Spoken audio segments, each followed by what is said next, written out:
Hey everybody, thank you for joining me again today on the floor of my bedroom. I just wanted to give you guys a surrogacy update because we've had some things progress since the last video. As we left off, I think I told you guys that we were having a phone conference with the lawyer. We had that. It was not on the scheduled day only because my husband kind of got stuck in a meeting and was not able to come out for it, but we had it, like it was supposed to be on a Wednesday, we ended up having it on a Monday, no big deal. But what did happen on that Wednesday was that our surrogate went to psych and was cleared. So that's great. That's another huge step in this. So I have notes today, so I am gonna be kind of like occasionally looking down. I just don't want to miss anything. I've already recorded this video and missed everything. So I don't want that to happen again today. So like I said, we did talk with the lawyer, and that was probably the biggest piece of this update because it's a 49-page contract and it's very specific. Obviously it needs to be, and it's a lot of surprising things. Like I was surprised at the amount of things that you agree upon and like the information that's in there, and I've copied down some of them. Obviously not all of it because it's 49 pages, and a lot of it is things that are required by the FDA to put in there.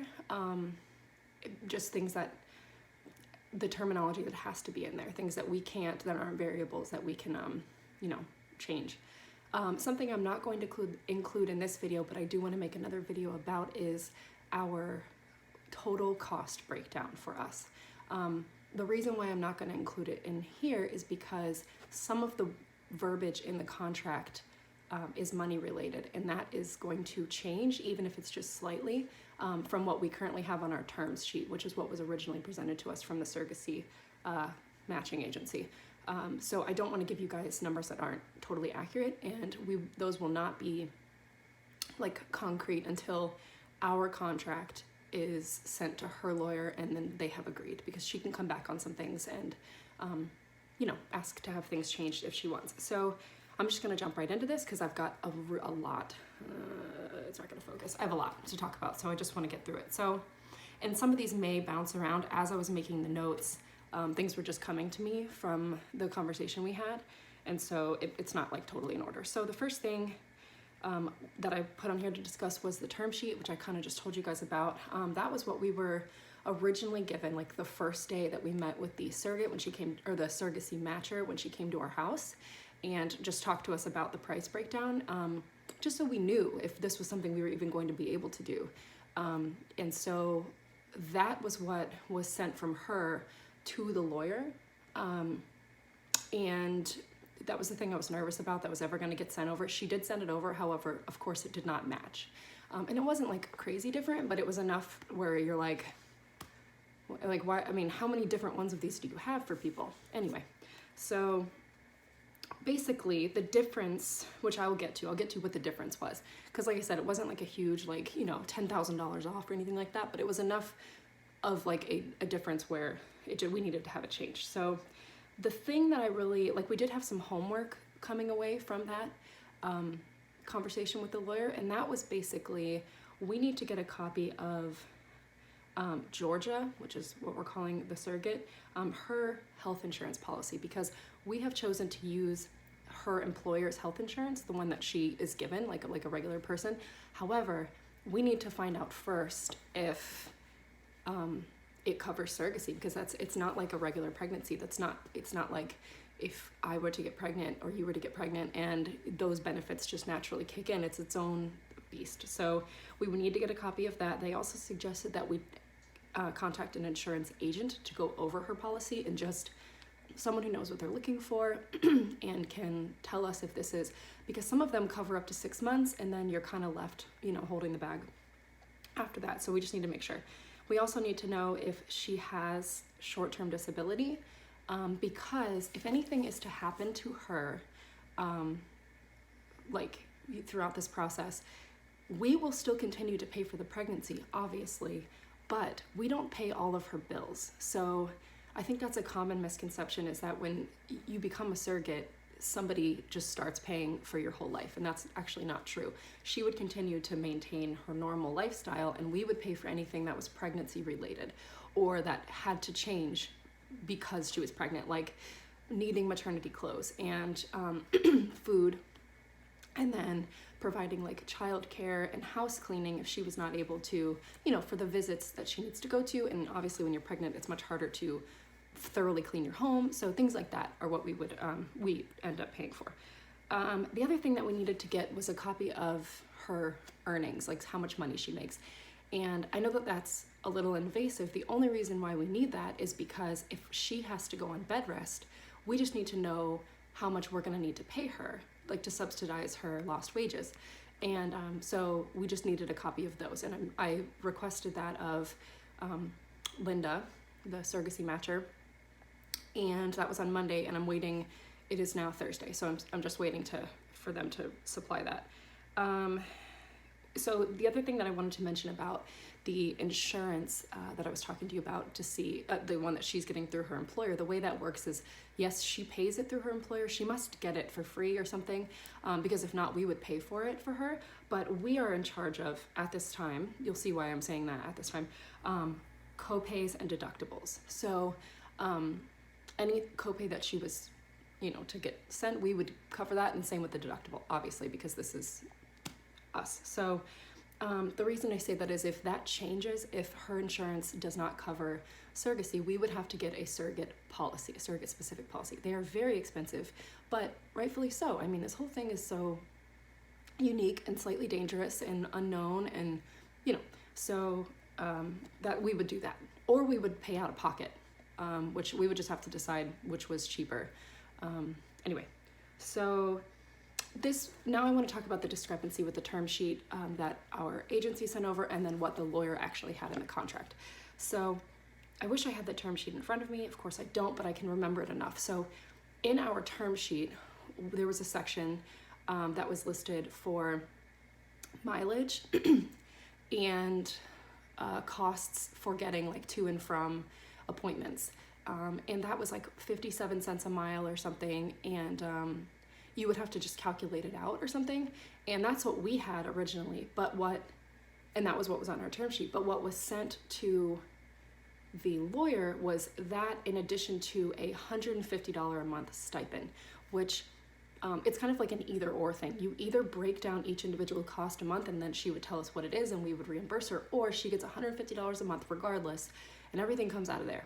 And that $150 is off of the total amount, the umbrella amount that goes directly to her, which is $25,000. That's what goes from us to her. And so there's also like milestones along the way that you pay for, like that she would get lump sums for, one of which being like a heartbeat. Each trimester there's one. So things like that.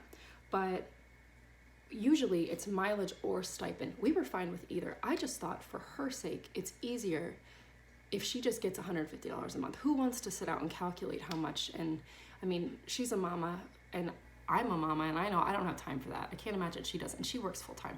So, I mean, I don't want her to have to try to remember to do that. So we would like to do the $150 a month stipend, because what if some months she needs more money than that, or some months she doesn't need that much? I mean, at least it'll all even out and she can just kind of start planning for that. So I mentioned before about lost wages. Like I said, I'm sorry that this is kind of all over the place, and that we needed to know her earnings so that we could plan for lost wages. And the lost wages could happen, like I said, if she ends up on bed rest. The other thing is we pay that 2 weeks, if she has a vaginal birth, she would get paid 2 weeks lost wages after that, and then she would, if it was a C-section, she would get 4 weeks after that. That's what's that's like the norm. So that is like expected. That's not a variable. That's not, bed rest is kind of, you never know if that's going to happen, but this is something that it is regardless. So the other thing, let's see if there's anything else in here that's money related before I go onto a different subject. So the only other thing that's really money related is when you are an intended parent or an IP, you open up an escrow account, and that's the same thing like you would when you are purchasing a home. So basically all that says is, here's enough money so that if something happens financially or physically to us, you know the money is in there and that the process will be paid for. And that's just like an assurance, because I mean, think about it. If I was expected to get paid for something like that, and it's not something I can do anything, you know what I mean? Like she's pregnant. And then something were to happen to like our job, you know, and we no longer have money to pay her. You can't just say, sorry, like, can we have it anyway? You know, can we still, like, we're still good, right? No, I mean, this is for her. Another thing that I will say that is money related before, and I have it on my list, when you're in a surrogacy agreement, it is not payment. We are not giving her a payment. We are giving her reimbursement. And the reason for that language is because surrogacy money is not taxed in our state. Anyway, I don't know how they do it in every state, but they call it a reimbursement. It's not a job, so it's not a payment for a job, and it's not a gift. It is a reimbursement. So technically you are not, you know, taxed on that money. That'd be like if you went to the store for somebody and bought them all their groceries, and then they paid you money back. You wouldn't have to take taxes out of that money because you've already, you know, paid that money.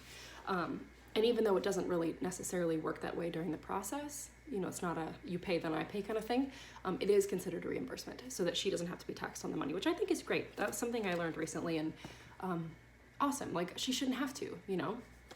Her body is being taxed. She should not have to have physical tax. So anyway, okay. So I think that's about all we have as far as money specifics on here. I'll talk about a little sticky money fact. This is something that was brought up when we were talking, and it's not something that everybody wants to think about, or we hope it doesn't actually come up, but it is something we have to address in the contract just in case. So there's a section in there about payment, and it's kind of like the what if section. So what if she gets through the entire pregnancy and it ends in a stillbirth? Obviously that's a risk for everybody. It has really no more of a risk for a surrogate or an IVF situation, but it is a risk. And basically the way that works is we are not entering this contract with her in this situation saying, if you give us a healthy baby, then we will give you money. We're not. It is not necessarily in her control, usually not. I mean, she doesn't want to have a stillbirth for us. So we would not hold her accountable for that. As far as money goes, like she still did her part. So that's verbiage in there that we have to talk about. And like I said, sticky.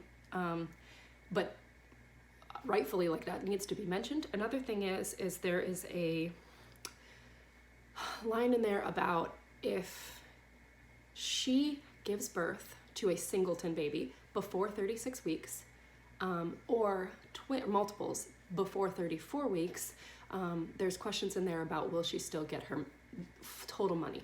And I say that because, like I said before, we do pay for milestones. So there's like that stipend I mentioned, or, you know, like every month or trimester or something, you get money for maternity clothes, and we would, like I said, housekeeping and healthcare, childcare and things like that. So that would stop when she was no longer pregnant. I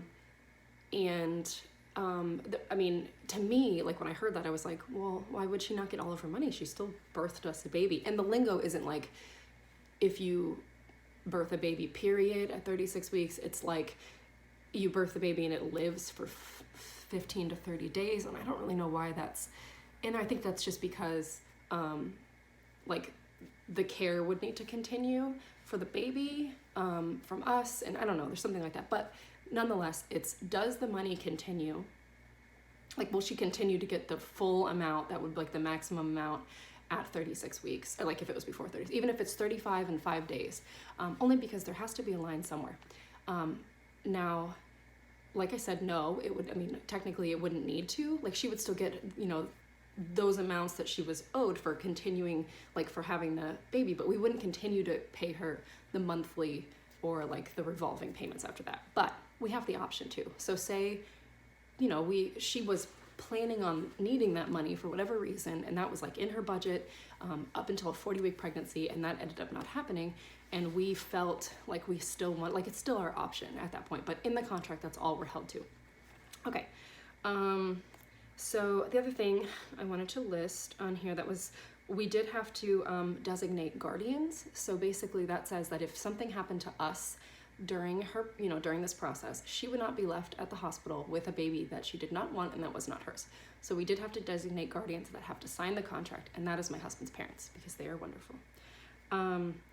There is verbiage in there about basically saying like, sign this if you swear you'll do your best job during pregnancy. There is not specifics like you can and can't do this. It's just reasonable judgment. She's agreeing to be reasonable, and we're agreeing to be reasonable. We're agreeing to pay her everything we say we're going to, and she is agreeing to not be a crazy person while she's pregnant. Go get drunk or, whatever, do drugs, or just things you would not do when you're reasonably pregnant. You know what I mean? So we both signed like in good faith saying that that's what we'll do, because honestly, can't prove anything else. You know what I mean? So we just have to kind of have faith. And I wouldn't be doing this if I didn't have faith. So the other thing that's in there is Zika. So everybody remembers Zika. I'm sure if you don't, please Google it, because I don't know enough about it to give it a good explanation. I know what it can cause and I know what it is caused by. So we do live in Florida. We are at a high risk if that's, this is like the mosquito mecca. It's a hot, swampy place, and it's really hard to avoid a mosquito bite. So she has to just kind of sign saying that she's not going to seek out getting Zika. She's not going to have sex with somebody that she knows has Zika. You know what I mean? Like, put herself in that way more than she needs to. So that was also some verbiage in there. The other thing that was listed in there, this is kind of another sticky thing that nobody likes to talk about, and it's very weird and rare, but we have to say it. So say something happens, like we go for an ultrasound or we get a test result that says that this baby has some kind of disorder that will either make it non-viable through the whole pregnancy or whatever, something, you know what I mean? Like, we decide that we don't want this baby to be born and then die shortly after, have no quality of life till it dies or whatever, and we decide that we want to terminate. She can say, even though we've agreed on our views on that, she can say, no, I'm going to stay pregnant and you're just going to get this baby and that's it. That would be a breach of contract. But at the end of the day, it's her body, and it's ultimately it is her decision. And we can't force her to do anything, obviously. But I'm saying this, not that I'm like unclear that this is going to happen. Like we've talked, and we both are on the same page on this. Actually, on her bio that we received before we even met her, when we chose her, there's a question and answer section that asks these tough questions and how she feels about them. And so that's why we decided to be matched. However, at the end of the day, it is her body. She can do whatever she wants. She opens herself up to number one, pay back everything that we've paid and be sued. But it is her choice. I'm not saying that we would make that decision either way, but that's like lingo that's in there that we have to talk about. So I'll talk about other contract breaches briefly. Another way that she could breach this contract is actually one that there's language in there that allows her to, which would be before the contract, before the implantation starts. At any time between now and then, if there is I think the way they listed is like extreme life circumstance or something like that, if that happens, she's allowed to be like, hey, I don't want to be a surrogate anymore. For example, if her child gets, ill or something, terminally ill or something like that, God forbid. I don't like talking about that, but, or something happens in her life where she feels like, I can't do this now. And it's not something where she just changes her mind, you know what I mean? It's got to be like a reason, and the reasons are not listed. We just have to once again trust that she isn't going to just like, she's allowed to. There's wordage in there that says that she's allowed to. So a lot of times they take that wordage out because if she decides to breach it or break it before it even starts, she would have to pay us back if it was not for like a real reason. A lot of times the surrogate requests to just take that out so that there is no penalty if she decides not to, for just because she wants to. So a lot of times they'll take that out, request to take that out. And then anyway, another one is, this is probably the worst breach I would consider. No, I guess I shouldn't say that. I don't want to make a hierarchy, but if we get through this whole pregnancy, she has the baby, and it was her baby all along. She was not, careful birth control wise beforehand. Obviously, she would have to pay back every single dime that we've paid up until now. And I know that hopefully that would not be an intentional thing, you know, but that could happen. Another breach would be if she decided to have an abortion in the middle of this pregnancy and just that was like her decision. Obviously, that's a breach. She'd have to pay us back everything. All of those things open us up to being sued and paying back, or to her being sued and also paying back the money.